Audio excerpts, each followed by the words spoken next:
Hi అండి, welcome to SS men's wear కావాలి.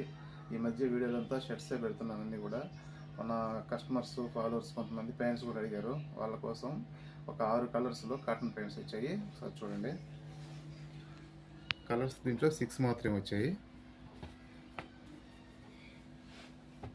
సైజులు 30 నుంచి 38 వరకు ఉన్నాయి. 32, 38. ఒకసారి డీటెయిలింగ్ చూడండి. ఇది మనకి కంఫర్ట్ మోడల్ వస్తుంది. యాంకిల్ ఫిట్ రాదు, కంఫర్ట్ మోడల్ వస్తుంది. కాబట్టి స్టిచ్ ఉంటుంది. క్లాత్ అయితే చాలా బాగుంటుంది. చూడండి, ఆస్కర్ లెవెల్ ఉంటుంది. ఇక్కడ ట్యాగ్ ఇస్తాడు. బ్యాక్ సైడ్ కూడా బటన్ మీద కూడా మనకి లోగో, కంపెనీ లోగో వస్తుంది. చూసారుగా. ఈ కాటన్ ప్యాంట్స్ మీకు కావాలంటే మన స్టోర్కి రండి. మన address SS men's wear, Janatapeta కావాలి.